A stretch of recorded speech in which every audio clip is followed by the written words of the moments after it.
kuna misikiti ya mabohora, kuna misikiti ya maistashiria.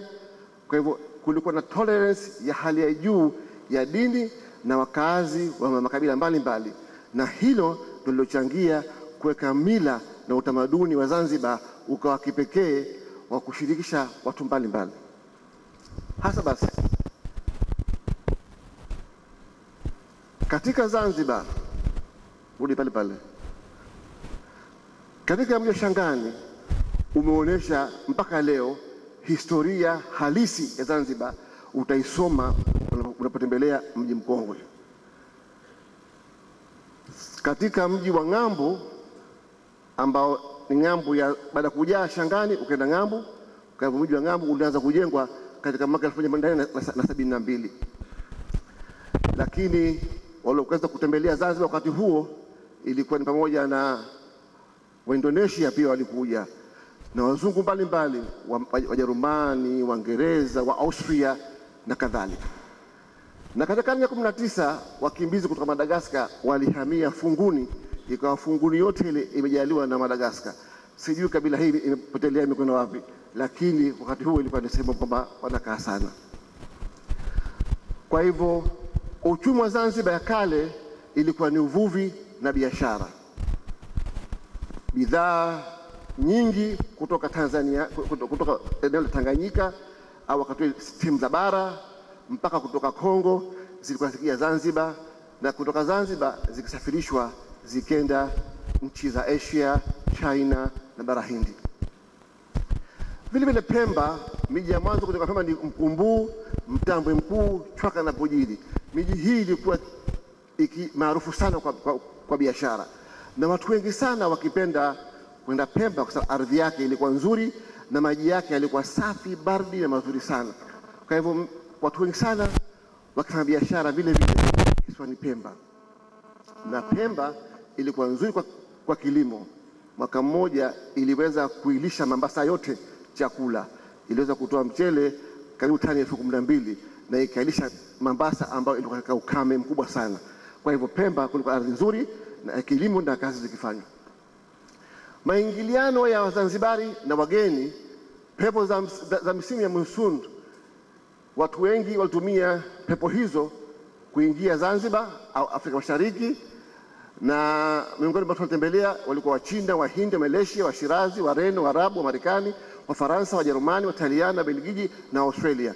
Maingiliano yao walikuja nao, walikuwa wameleta ustaarabu maalum kwa Zanzibar, na hiyo ndio tupa sifa Zanzibar kwamba mtu yote Zanzibar anaweza kuja, na ndio maana leo tukafufua utalii, kwa sababu utalii huu haujaanza leo, umeanza karne hizo zilizopita. Historia ya Zanzibar kama unavyoiona imepitia katika stage mbalimbali, kama unavyoona kwamba kulikuwa na watawala mbalimbali wa Kiarabu na watawala wa Kiingereza mpaka tukafikia mwaka 64 katika mapinduzi matukufu mwaka 64, na maingiliano na wageni yalikuwa makubwa katika masuala ya biashara, uchumi na maisha. Wageni walikuja hapa kwa biashara, kwa uchumi, kwa maisha, vile vile na sababu za diplomasia na kuimarisha tawala za nchi zao. Kwa kweli Zanzibar ilipitia katika phases mbalimbali ambazo kwamba ziliwafanya wageni na wenyeji wote waweze kuishi katika nchi hii kwa usalama mkubwa na kwa starehe ya hali ya juu. Punde kabla ya mapinduzi matukufu ya mwaka 64, Zanzibar ilikuwa tayari ina maskuli mengi sana, sio ukilinganisha na kwa mfano mwaka 1968 Singapore ilikuwa ina skuli full suit, makuti juu na chini mwaka 68, na wanafunzi wengine Singapore walikuwa wanasoma chini ya miembe. Lakini wakati wa Zanzibar tangu 1940s, 50s, 60s ina skuli kubwa mpaka za sekondari, tena skuli za mawe kama Hesalasi, Bembela, nyingine huko mpaka kutoka Lumumba sasa hivi inaitwa hiyo. Zote hizo zilikuwa zimejengwa kwa mijengo. Lakini ukiangalia Singapore 1968 skuli zao ni za makuti full suit juu na chini. Kwa hivyo kabla ya mapinduzi Zanzibar kulikuwa na madaktari mabingwa, kulikuwa na walimu mabingwa graduates kabisa, kulikuwa na wafanyakazi wenye sifa za hali ya juu, na tulikuwa na wafanyabiashara wakubwa na maarufu sana. Lakini basi baada ya mapinduzi 64 wengi wa wale walikuwa na elimu au taaluma kubwa kwa hizo walikimbia nchini, wakaenda kuondoka, wakahamia katika sehemu za Omani, Tanzania bara hapo Tanganyika wakati ule, wakahamia katika maeneo ya Dubai, Kenya. Na kwa kweli walitumia elimu yao yote ile kujenga chumi za nchi hizo. Kwa bahati mbaya hiyo inaitwa brain drain, au expert wale waliondoka nchini. Lakini swala hili mpaka leo bado linaendelea la brain drain. Tunawasomesha vijana wetu wengi sana, tunawasomesha madaktari wazuri kabisa, wakifika hapa tunapa mshahara mkia wa mbuzi, wanaondoka, wanakwenda Botswana, wanakwenda Tanzania bara, wanakwenda katika nchi nyingine kwenda kufanya biashara zao, kufanya kazi zao, ambapo watapata mshahara mkubwa zaidi. Kwa hivyo swala la brain drain limeanza tangu mwaka 64, lakini mpaka leo linaendelea.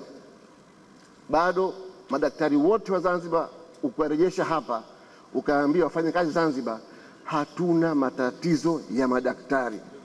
Mainjinia wote wa Zanzibari walioko nje hivi sasa hivi ukarejesha Zanzibar ukaambia fanya kazi Zanzibar, hatuna haja sisi ya injinia kutoka nje.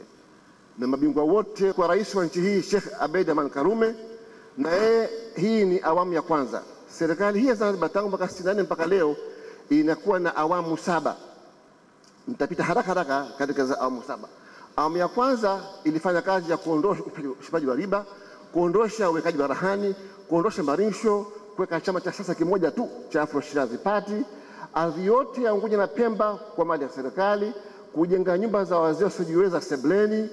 Vile vile ilichoma marinsho yote ambao wakichukuliwa watu, ilipiga marufuku ubaguzi wa kabila, dini na rangi, na ilijenga misingi ya kushirikiana bila kubaguana. Vile vile ilitaifisha nyumba zilizokuwa zikimilikiwa na wenyenye, ilitoa elimu au ilitangaza elimu bila malipo, matibabu bila malipo, na kuwagaia wananchi eka 3 ambazo zilikuwa wengine wanamiliki eka nyingi. Hizo ni kazi za awamu ya kwanza. Vile vile kuanzishwa ujenzi wa hoteli Bwawani, kuanzisha kituo cha televisheni ya rangi pekee yake katika Afrika, kuanzisha majenzi makubwa ya kisasa Michenzani, Kikwajuni, Kilimani na sehemu nyingine za Michamvi na sehemu za kaskazini shasahau kule Bambi na kaskazini. Vile vile kukajenga karakana moja Unguja, moja Pemba ya kutibia matrekta kwa ajili ya kuimarisha ukulima, kujenga viwanda vya viatu na sigara, kuweka mahakama za wananchi. Mahakama za wananchi ziliwekwa, nyingi mnazikumbuka kazi iliyofanya. Vile vile ndio awamu ya kwanza ilianzisha kuunda Baraza la Mapinduzi la kwanza likiwa na wajumbe 30 na sheria zilitungwa kwa decree. Bahati nzuri tunaye hapa katibu wa Baraza la Mapinduzi wa kwanza ambaye tunaye hapa atakuwa ni mmoja katika mchokoza mada wa leo. BLM ilipoundwa yeye ndiye alikuwa katibu mkuu wa Baraza la Mapinduzi wa kwanza, kwa hivyo ana mengi sana ambapo kwamba ataweza kuzungumza na mtapata. Kwa hivyo sheria zilitungwa kwa decree, na serikali hii ya awamu ya kwanza ya hayati Karume iliunda wizara 7: Wizara ya Elimu, Wizara ya Fedha, Wizara ya Siha, Wizara ya Kazi na Nguvu za Umeme, Wizara ya Ofisi ya Rais. Kwa hizo hasa zilikuwa ni wizara 7 tu za kufanyia kazi katika ile awamu ya kwanza ya marehemu Mzee Abeid Aman Karume. Serikali ya awamu hii iliunda Jeshi la Ukombozi JLU ili kulinda uhuru wa Jamhuri ya Watu wa Zanzibar. Kwa hivyo Zanzibar ilikuwa na jeshi lake, jeshi imara kabisa la kulinda maslahi na usalama wa Zanzibari. Leo tuna majeshi matano. Tunaendelea. Tukio jingine muhimu na kubwa lilitokea katika awamu ya kwanza ya hayati Mzee Karume ni kuanza kwa muungano wa Jamhuri ya Zanzibar na Jamhuri ya Watu wa Tanganyika tarehe 26 Aprili mwaka 64 na kuunda Jamhuri ya Muungano wa Tanzania. Vipindi ni viwili, kwanza ilikuwa Jamhuri ya Tanganyika na Zanzibar, alafu kaja Jamhuri ya Tanzania, na yote katika fezi ile ya marehemu Mzee Karume. Kwa hivyo hiyo hasa, na la mwisho katika hili la kusikitisha kabisa ni kuuliwa kwa kiongozi wa awamu hii marehemu Sheikh Abeid Amani Karume tarehe 7 Aprili mwaka 72, na hapo ndio ulikuwa mwisho wa shughuli zote za awamu ya kwanza ya Serikali ya Mapinduzi ya Zanzibar. Tunakwenda katika awamu ya pili. Katika awamu ya pili alikuwa rais wa Zanzibar alikuwa Mheshimiwa Sheikh Abu Jumbe Mwinyi. Matukio muhimu ya awamu hii ni kuunganisha vyama vya ASP na TANU tarehe 5 Februari mwaka 77. Jengine ni kuandika katiba mpya ya Zanzibar, sio ya muungano hapo, ya Zanzibar ya mwaka 1979. Kuanzisha ofisi kuu ya mipango, kuimarisha usafiri wa baharini, kuanzisha viwanda vidogo vidogo eneo la Amani, kuanzisha kiwanda cha sukari Mahonda, kujenga viwanja vya kufurahishia watoto Unguja na Pemba, kuanzisha mradi wa nyumba vijijini, kuunganisha idara ya usalama wa taifa mwaka 84. Mpaka mwaka 83 idara ya usalama wa taifa ya Zanzibar ilikuwa bado haijaunganishwa na Tanzania bara. Mwaka 84 ndio iliunganishwa na Tanzania bara. Ikaundwa tume ya uchaguzi ya mwanzo ya Zanzibar baada ya mwaka 64 katika na vile vile awamu hii ilizifuta mahakama zote za wananchi zilizoanzishwa katika awamu ya kwanza na kuweka mahakama zenye mfumo wa Jumuiya za Madola. Hii ni hatua muhimu sana katika kuona kwamba vipi serikali itaweza kunyanyua haki za binadamu. Vile vile ikaanzisha elimu maalum ya michepuo ya kilimo, uvuvi, ufundi na dini. Elimu ya dini ilikuwa inasomeshwa kabla ya mapinduzi, baada ya mapinduzi ilikuwa haisomeshwi tena, lakini wakati wa Mheshimiwa Jumbe ilirejeshwa na ikawa somo la dini limo katika muhula mpaka hivi leo. Vile vile hoteli Bwawani ambayo ilianzishwa na marehemu Karume ilikuwa haijesha fezi hii iliweza kumaliza kujenga hoteli kitalii Unguja na Pemba za Chake mkoani Wete na nyingine, kufunga televisheni ya rangi ambayo ilikuwa tayari imeshaanzishwa katika awamu ya kwanza, kuimarisha kilimo cha mikarafuu wakati ule mkumbuka sudden death and die death ya mikarafuu. Vile vile kilianzishwa kilimo cha biashara, minazi, mipira, vanila, pilipili hoho na kadhalika, na vile vile kuimarisha viwanja vya ndege vya Unguja na Pemba. Hapa ndio viwanja vya ndege vya zamani tukaviacha tukajenga vile ambao tumetumia mpaka sasa hivi. Katika awamu ya pili tuliandika katiba ya kwanza ya Zanzibar, kuanzisha baraza la wawakilishi, kuanzisha cheo cha waziri kiongozi wa Zanzibar. Haya ni mambo muhimu sana, ndio maana tumia highlight. Kuandika katiba ya kwanza ya Zanzibar, kuanzisha baraza la wawakilishi, kuanzisha cheo cha waziri kiongozi wa Zanzibar. Ilikuwa muda wote hapana waziri kiongozi wa Zanzibar. Rais akiondoka anawacha jamaa na jifaragua.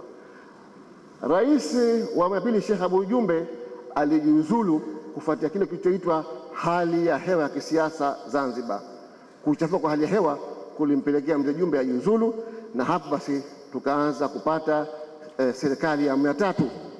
Serikali ya awamu ya tatu, Rais Ali Hassan Mwinyi alikuwa ndio rais wa Zanzibar, na katika awamu hii ilidumu kwa muda mwaka 1.5 tu.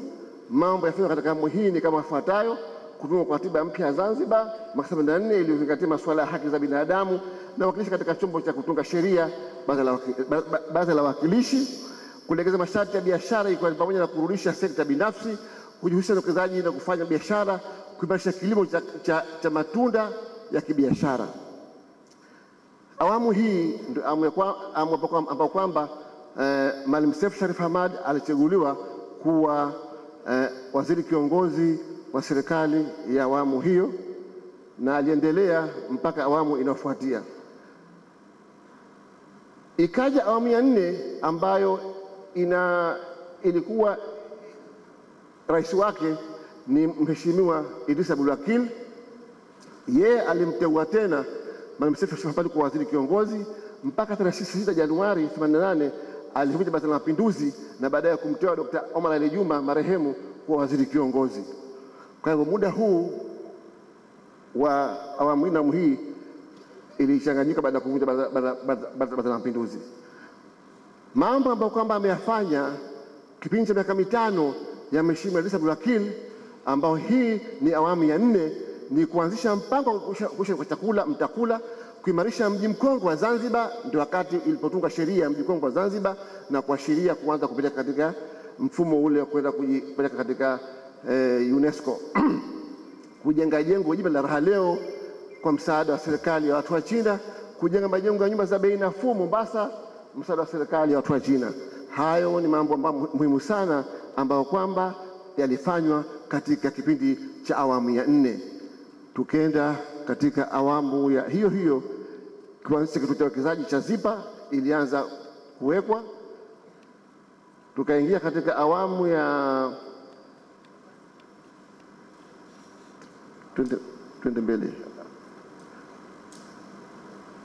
Tukaenda katika awamu ya 5 ambayo imeanza Novemba 90 mpaka 2000. Dr. Salimini Amri Juma alikuwa ndio rais wa Zanzibar na Dr. Omar Ali Juma alikuwa ndio waziri kiongozi wakati huo. Katika mwaka 92 palianzishwa mfumo wa vyama vingi vya siasa, akakuza sekta ya vyama vingi. Mwaka 92 kuunda kamisheni ya utalii, vile vile kuanzisha jengo la chuo kikuu cha Zanzibar University ambao yeye alifacilitate kwa kasi kubwa kabisa. Vile vile kuibua wazo la kuanzisha chuo kikuu cha Suza, kushajiisha sekta binafsi kuwekeza kwenye sekta ya usafiri wa baharini na angani, kuanzisha kampuni ya Zantel ambayo iliweka lango kuu la maslahi ya nchi, kuanzisha mpango wa maendeleo wa Vision 2020. Hayo ni mambo ambayo yalifanywa katika awamu hiyo. Tukaenda katika awamu ya 6 ya mwaka 2000 mpaka 2010, miaka 10 ya Dr. Salimini, miaka 10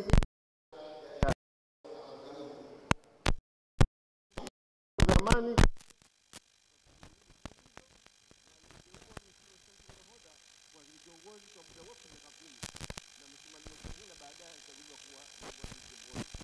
katika kipindi hicho. Sasa basi, mambo muhimu yafuatayo yalifanywa katika kipindi hicho cha awamu ya 6: kujenga barabara za lami kwa kasi kubwa na maeneo makubwa, kupanua uwanja wa ndege wa Zanzibar, kuendeleza ujenzi wa nyumba za michezani, kuimarisha na kurejesha mahusiano ya kimataifa, kuanzisha mfuko wa AK na kushika na mfuko wa JK, kuanzisha chuo kikuu cha Suza, kusimamia kuondosha malaria nchini, kuanzisha sera mpya ya elimu ya mwaka 2006 na kuanzisha mfuko wa elimu.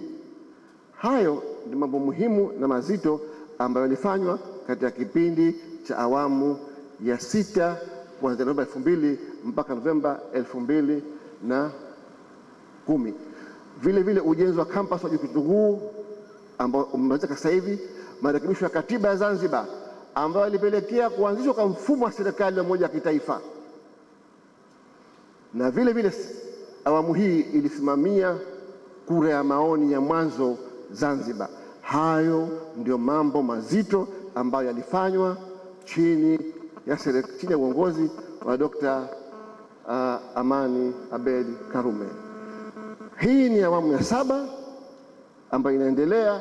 Hii ni serikali moja ya kitaifa au GNU. Kiongozi wake ni Dr. Ali Hussein, makamu wa kwanza wa rais Maalim Seif Sharif Hamad, makamu wa pili wa rais ni Balozi Seif Ali. Uongozi wa pamoja wa viongozi kutoka chama cha wananchi CUF na chama cha mapinduzi baada ya uchaguzi wa Oktoba 2010.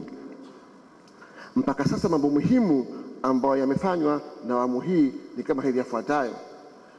Kwanza, kuimarisha kilimo cha mpunga, kuimarisha kilimo cha mikarafuu na kupatia wakulima bei nzuri ya karafuu, kukamilisha ujenzi wa awamu ya kwanza ya SUZA huko Tunguu, kukamilisha usimamizi wa ujenzi wa skuli 21 za kisasa za sekondari Unguja na Pemba, kuimarisha maslahi ya wafanyakazi, kuendeleza ujenzi wa miundombinu. Kwa hivyo hayo ndio mambo ambayo tumeyafanya katika kipindi hichi cha serikali ya Musaba, mambo mazito. Tukiendelea mbele, hebu tuangalie miongoni mwa nchi za mwanzo South Sahara kuwa na mahusiano ya kimataifa. Marekani na nchi za Ulaya mwaka 1837, Zanzibar hiyo ilikuwa na mahusiano na Ulaya tangu 1837, na hiyo ndio nchi za mwanzo kabisa kwa South of Sahara kuwa na mahusiano ya kimataifa. Lakini baada ya mapinduzi ya Zanzibar mwezi wa Januari, utagundua kwamba mahusiano yalianzishwa haraka tu baada ya mapinduzi. Umoja wa Mataifa New York tulipeleka balozi wetu, Balozi Hasnu Makame. London Uingereza tulipeleka balozi wetu Othman Sharif, na Cairo alikuwa balozi Salim Ahmed Salim. Kwa hivyo hiyo miezi minne kabla muungano tuliweza kufungua ofisi balozi na kupeleka wawakilishi katika ofisi hizo. Baada ya muungano, Zanzibar haikupata fursa hii, na kwa sasa hayo ni mambo ya muungano. Tukiendelea uchumi, marehemu Mzee Karume katika hotuba yake moja muhimu na kubwa alisema hivi kwamba bila ya kuwa na uhuru wa uchumi hakuna uhuru wa kweli. Baada ya Zanzibar iliamua kufata siasa ya ujamaa na kujitegemea, ambapo njia zote kuu za uchumi zilimilikiwa katika mikono ya serikali au mikono ya umma. Mashirika mbalimbali yalianzishwa. Kwa hivyo mtu binafsi haruhusiwi kuuza bidhaa zozote za maana.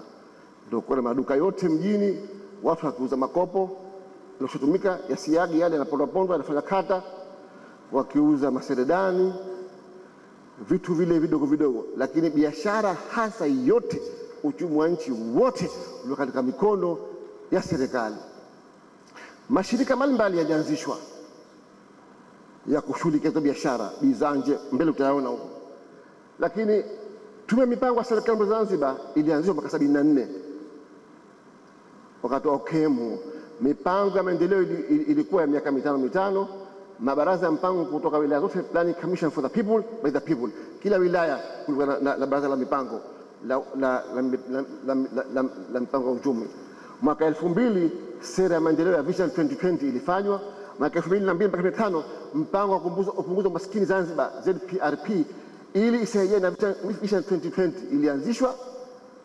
Mkakati wa kukuza uchumi na kupunguza umaskini mkuza, ambao umelenga zaidi kuimarisha uchumi ili uendelevu utakaweza kuongeza kipato cha Wazanzibari walio wengi. Zote hizi ni juhudi zilizofanywa katika muda wote wa miaka 51 tangu kuasisiwa kwa mapinduzi matukufu ya mwaka 1964. Sasa basi, bila ya kuwa na uhuru wa uchumi hakuna uhuru wa kweli wa nchi au wananchi. Ukuaji wa pato au mapato. Mwaka 1964 idara hazina ndio ilikuwa na jukumu la kukusanya mapato yote ya serikali. Mwaka 64 iliweza kukusanya milioni 59.67. Wakati ule shilingi na dola, shilingi ina thamani kuliko dola. Ile ndio kiwango kilikusanywa katika mwaka 64-65. Wakati huo shilingi moja labda manake dola moja wakati huo ni senti tu, haifiki shilingi. Baada ya miaka 50 tumeweza kukusanya mwaka 2013 bilioni 141.71. Hizi zimekushanywa na ZRB ambayo ilianzishwa mwaka 96. Mwaka wa kwanza ZRB ilipoanzishwa ikakusanya ni bilioni 12.6. Sasa hivi imepanda mpaka imefika bilioni 141. Hii ndio hali ya kiuchumi ilivyoanzia mpaka ikafikia mwaka Lakini vile vile mabenki, maendeleo ya kibenki, taasisi za fedha. Sasa hivi tuna matawi 10 ya benki hapa Zanzibar. Lakini historia yake, benki ya kwanza ilikuwa ni Postal Bank ya mwaka 1909, imeanzishwa kwa decree namba 24. Benki ya serikali ya akiba, Government Savings Bank, iliundwa mwaka 26 kuchukua majukumu yote ya benki ya posta. Mwaka jumuiya ya kulima karafuu, Growth Association, decree 118, waliunda jumuiya yao ya CGA. Walikuwa wakikopeshana wakulima karafuu, pesa wakapata kukopeshwa na wakiweza kufanya biashara zao za karafuu bila matatizo yoyote. Kwa hivyo hili ni taasisi muhimu sana ya maendeleo ya kilimo cha karafuu. Mwaka 56 benki 3 za biashara zilianzishwa. Benki hizo ni Standard Bank, Barclays Bank, National England Bank. Hizi benki 3 ni benki kutoka nje na benki ambazo zimeenea dunia nzima. Kwa hivyo zilianzishwa, na baada ya mapinduzi 64 benki zote hizi zilitaifishwa na kuanzishwa benki ya serikali, State Bank.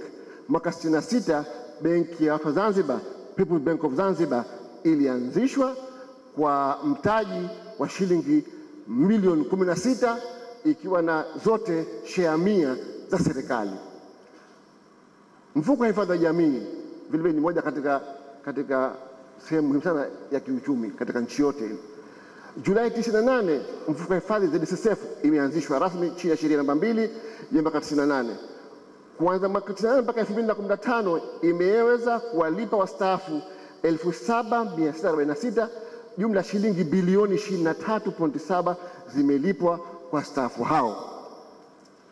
Lakini basi pia imeweza kuwekeza kiasi cha shilingi bilioni 21.7 katika maeneo mbalimbali, maeneo ya vitega uchumi kama mnavyoviona hivyo, vya hoteli, vya watoto na mambo mengine.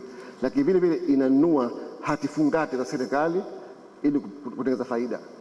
Uwekezaji, mamlaka mbalimbali zimeanzishwa kwa madhumuni ya kushajihisha uwekezaji wa nje na ndani, kama vile mamlaka ya kukuza vitega uchumi ZIPA, mamlaka ya maeneo huru kiuchumi za Freza, mamlaka bandari Zanzibar ZFPA, pamoja na Export Processing Zone EPZ, ili kuweza kuvutia wawekezaji waje kwa Zanzibar ili iingie fedha ya kigeni katika nchi yetu.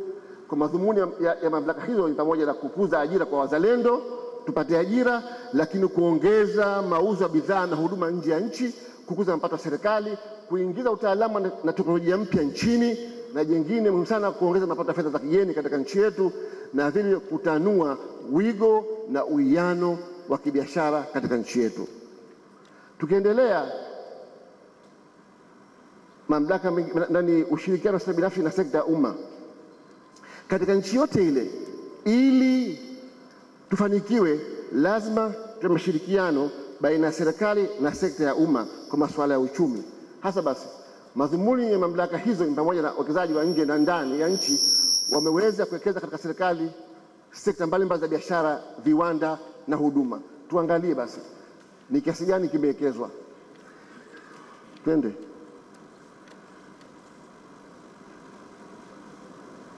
Baada ya mapinduzi Zanzibar 64, Zanzibar ilitegemea moja kwa moja zao moja tu la karafuu hadi mwaka 84, ambapo bei ya karafuu ilianguka vibaya duniani. Ikawa karafuu tunazo, hatuna kumuuzia. Dola 400 kwa tani mtu hanunui. Sasa hivi tunauza karafuu dola 10,000 mpaka 12 kwa tani, na mwaka juzi tumeuza mpaka dola 17,000 kwa tani. Kwa hivyo angalia, mwaka ule 84 ilikuwa 400-500 kwa tani. Kwa hivyo bei karafuu ilianguka vibaya sana. Ilitubidi sasa sera ya biashara huria ianzishwe, milango ikafunguliwa yote katika nchi hii, ili wafanya biashara waanze kufanya biashara zao. Kama unavyojua, mchele, sukari, unga, nguo, kila kitu kanga anaagiza Bizanje kupeleka nje. Mwani, mbata, pilipili hoho, karafuu apeleka ZSTC. Insurance, Zanzibar Insurance only. Kwa mashirika yote yaliokuwa hapa yalikuwa ya kiserikali, hakuna kampuni binafsi iliyokuwa kiruhusiwa. Na kuanzia mwaka 84 ambapo mwaka huu ndio mwaka ule wa awamu ya 3 ilifungua milango yote ya kibiashara na uchumi katika nchi hii kushirikisha sekta binafsi. Hasa hadi mwaka 2013 miradi 567 imerekodiwa ya thamani ya shilingi bilioni 24.3. Miradi inafanya kazi ni 287 ya thamani ya bilioni 1.5. Hizi samahani ziko in dollars, sio in shillings. Kwa hiyo utakuta hiyo ndo hali ilivyokuwa. Lakini katika mwaka wa 2013 miradi iliyoombwa ni 35 yenye thamani ya shilingi ya dola milioni 161, ambayo ina uwezo wa kutoa ajira ya watu 1365. Lakini mwaka 2012 miradi iliyoombwa ni 35 ambayo thamani yake ni dola milioni 59 yenye uwezo wa kutoa ajira ya vijana 1123.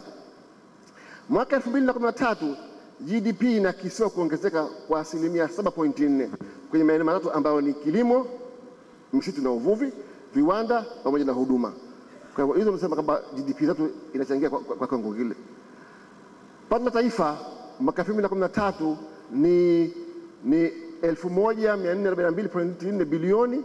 Pato la mwananchi ni bilioni 177 sawasawa na dola 667. Mlipuko wa bei upo kwa 5%. Mlipuko wa bei kwa chakula ni 6.7. Mapato ya ndani yamepanda kutoka bilioni 225 mpaka kufika bilioni 266. Mapato ya kodi ni bilioni 233.3. Mapato yasiyo ya kodi ni milioni 32,197 au 970. Mapato ya karafuu, mapato ya kilimo kwa mwaka 2013, mapato ya karafuu ni bilioni 78.7. Mapato ya mwani bilioni 4.1. Mapato ya uvuvi ni milioni 111,472. Hizi ni takwimu ambazo zinaonyesha mapato ya nchi yetu. Viwanda. Katika viwanda, bahati mbaya hatuna viwanda, tuna viwanda vichache sana. Sasa ukiangalia, nimeweka mikate hapo kuonesha namna gani sisi tupo maskini. Mikate kila mwaka inaongezeka, idadi ya mikate boflo kila mwaka inaongezeka, kwa sababu ndio kitu pekee rahisi ambacho tunaweza kukinunua sisi wa Lahoi. Mikate imeongezeka kutoka mikate 114,458 mwaka 2002 mpaka kufikia 107,405 katika mwaka 2013. Vinywaji vimepungua kutoka 14,400 mpaka kufika 2,409. Madirisha ambayo yafanya madirisha ya vioo yamepungua. Kwa hivyo utaona viwanda vya kweli vinashuka, mikate boflo inaongezeka kutokana na ukata wa maskini wa wananchi tulionao. Hiyo ndio hali halisi ilivyo ya viwanda. Kwa hivyo viwanda, kusema kweli, mie ni waziri wa biashara na viwanda, lakini kwa kweli ninapozungumza viwanda huwa mnyonge sana, kwa sababu viwanda hasa vya kujinata na kusema havipo. Umeme. Katika mwaka 2013 kumeongezeka watu kusajiliwa katika umeme. Wamefika 10,684 kutoka 8,721. Vile vile umeme umeongezeka kutoka kilowatts 223 milioni hadi kufikia 246 milioni Unguja na Pemba. Katika mwaka 2013 Unguja ilipatikana mambo ya maji. Sasa maji ni muhimu sana.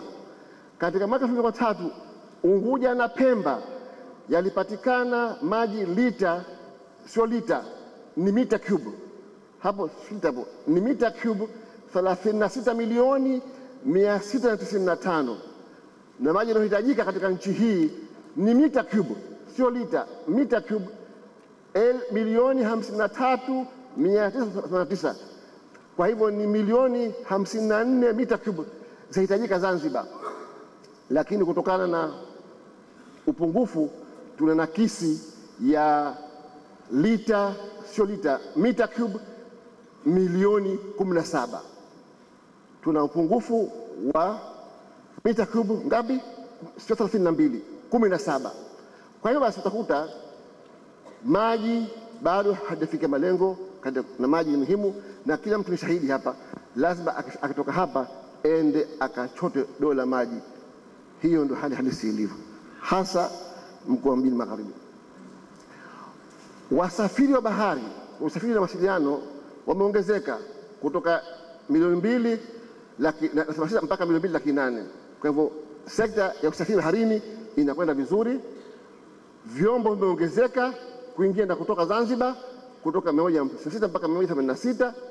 Idadi ya safari imepungua kutoka 1492 mpaka 1483. Idadi ya vituo vya redio vimeongezeka kutoka 11 sasa hivi ni 12. Vituo vya redio ni vingi sana, tushukuru kwamba vinafanya kazi nzuri.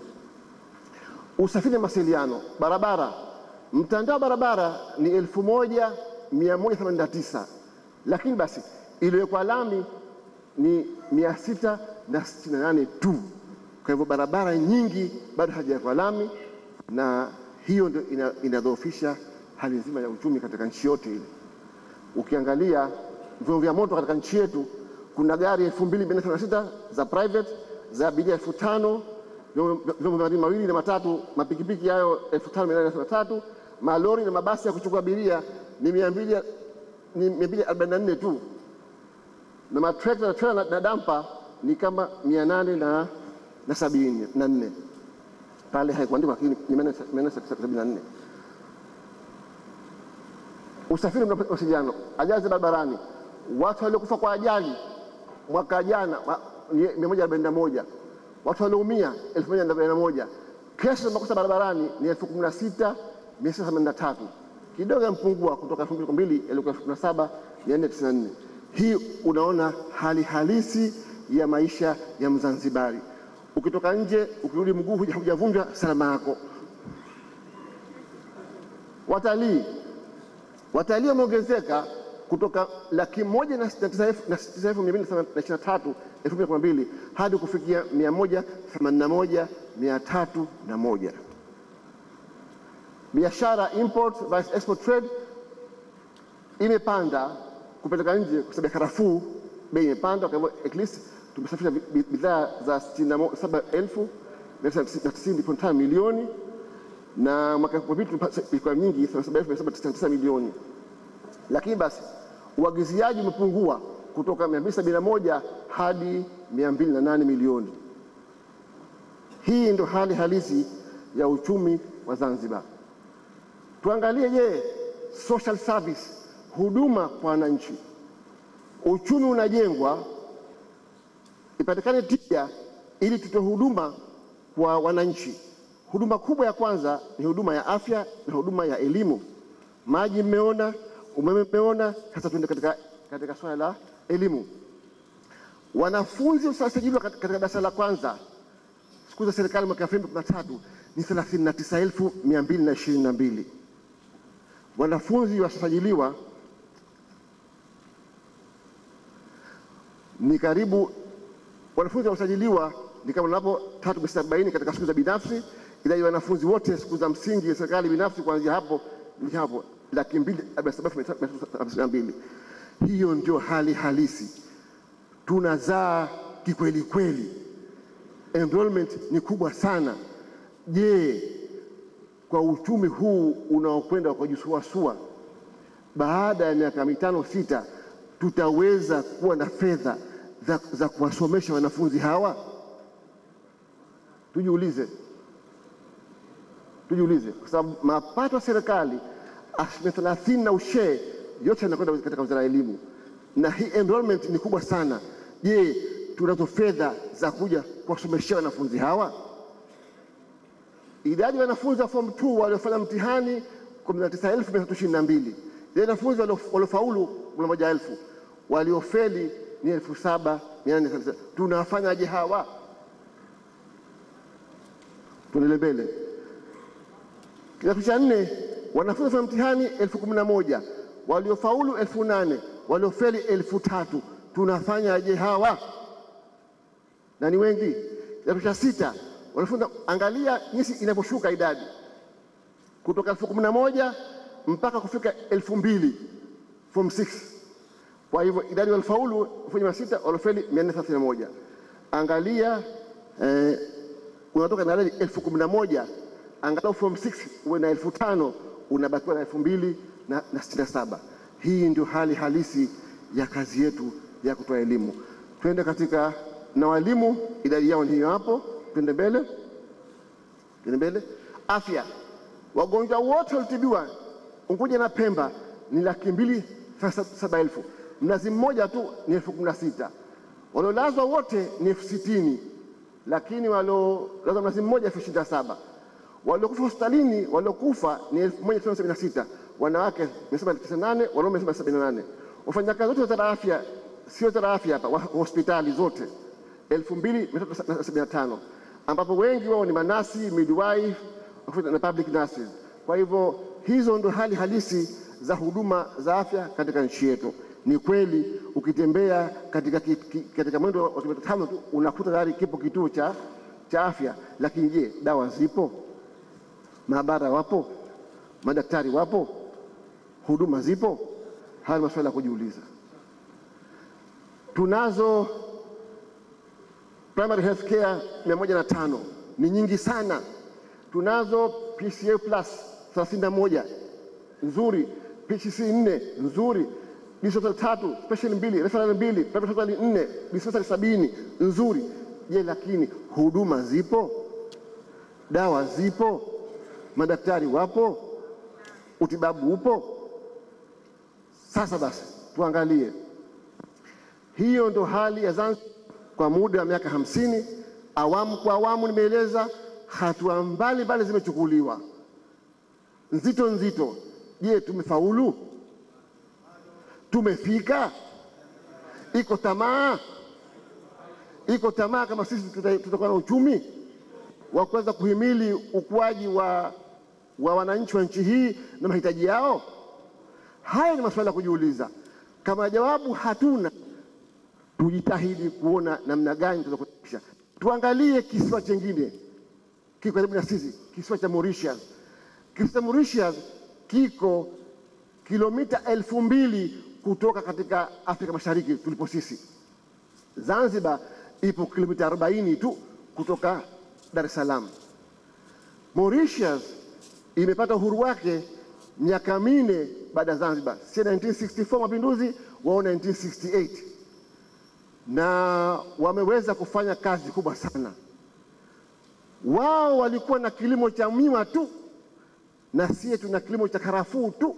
Kwa hivyo monocrop sisi na wao sawa, lakini wao wamepata uhuru, hawana walimu, hawana madaktari, maskuli hakuna, shida tupu. Tena tunapata uhuru hapa, maskuli yapo, madaktari wapo, mahospitali yapo, kila kitu kipo na miundombinu ipo. Wao hawana chochote kwa sukari basi, hana chengine. Walijitahidi wenzetu hawa, wakapiga hatua kwa sera zao madhubuti kabisa, wamefika katika uchumi wa wastani, middle income deficit economy. Nchi hii imeendelea sana kwenye viwanda, fedha na utalii. Imeanza na miwa, sukari, na mpaka leo sukari inaendelea kutolewa nchi katika hiyo, na sisi tulikuwa na karafuu, mpaka leo tunatoa karafuu. Monocrop sawa na Zanzibar. Sisi tupata huru miaka 4 kabla ya wao wamepata huru miaka 4 baada ya sisi. Wamepiga hatua kubwa sana. Mauritius wanazalisha kila kitu. Wana miradi ya fedha, miradi ya uvuvi, miradi ya viwanda, miradi ya utalii na miradi ya ICT. Kwa hivyo utakuta Mauritius imepiga hatua kubwa sana na imekuwa na miundo barabara. Wao ardhi yao ni 2,000 tu kilomita square, sisi ni 2,600. Tuna barabara 1,800 kilomita, zilizotoa lami 644, lakini wao wana barabara nzuri safi kilomita 2,066, miundombinu ya kutosha. Wametumia fursa ya AGOA, wakazalisha nguo nyingi wakapeleka Amerika. Sisi tumeshindwa fursa hiyo, na sisi vile tulikuwa nayo hatukuweza kuitumia. Wana viwanda vingi, wana miundombinu yote, bandari nzuri, airport nzuri, viwanda vizuri, na uchumi wao umekuwa mzuri kabisa. Uchumi wa Mauritius umeweza kuhimili mikiki ya utetereko wa uchumi duniani mwaka 2008-2009. hawakurudi nyuma wao, kwa sababu uchumi wao ulikuwa mzuri kabisa. Na Mauritius leo, angalia soko la Mauritius la mboga mboga, halafu angalia soko la Mauritius la Zanzibar la mboga mboga. Hawa wana uwezo huu hapo. Purchasing power parity GDP ni 20.9 billion mwaka 2013, 20.26 billion mwaka 2012, 19.6 billion mwaka 2011.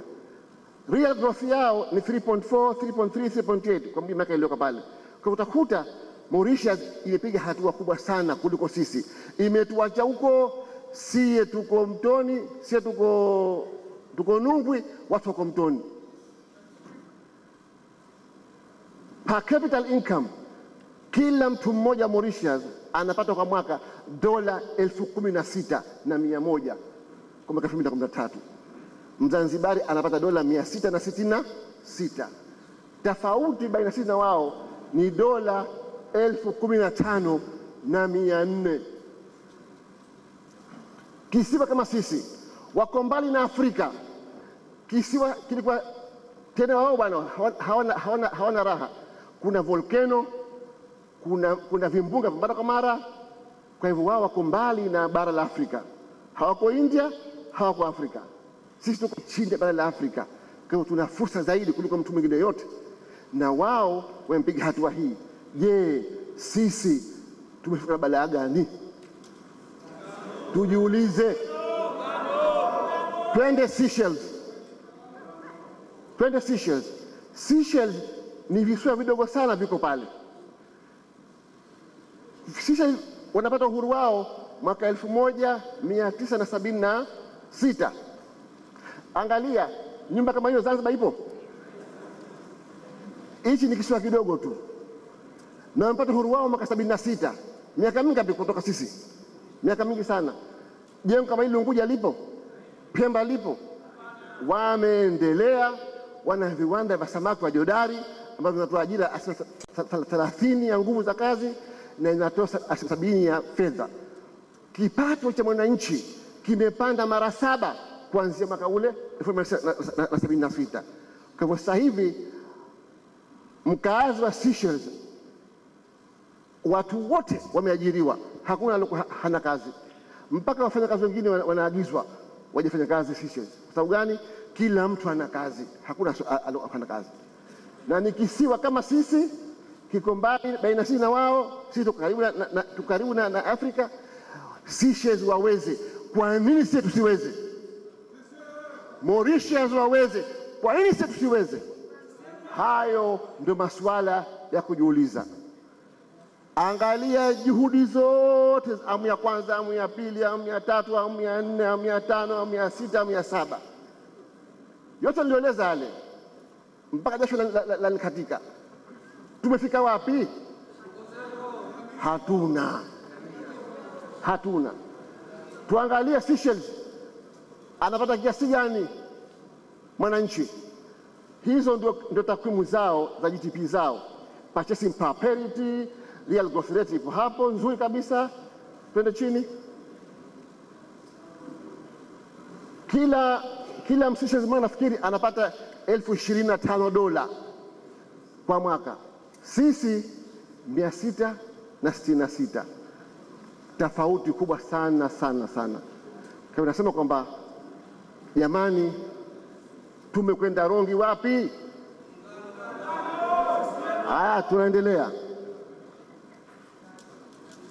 Swala kwanza tujiulize, kwa nini tumefika hapa? Uchumi wetu hauwezi kuhimili mahitaji yetu. Halafu tuangalie mustakabali wetu wa kiuchumi ni upi? Jawabu ya moja kwa moja hapa, tunahitaji mabadiliko ya sera na uongozi. Tunahitaji mabadiliko ya sera na uongozi.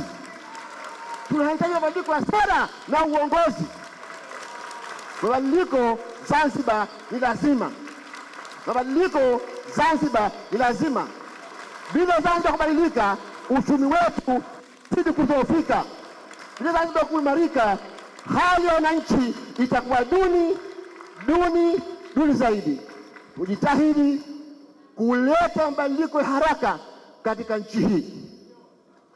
Sasa basi, Sisi tunasema dawa ya kujenga uchumi huu tunayo. Kama nyinyi mmeshindwa, sisi dawa ya kujenga uchumi huu tunayo. Tukawashinda Mauritius, tukawashinda Seychelles.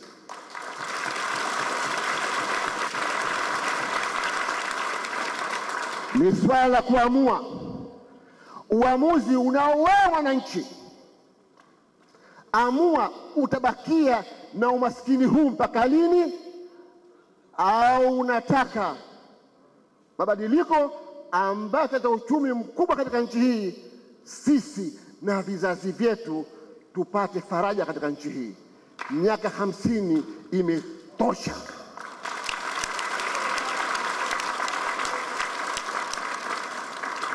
Njia gani basi?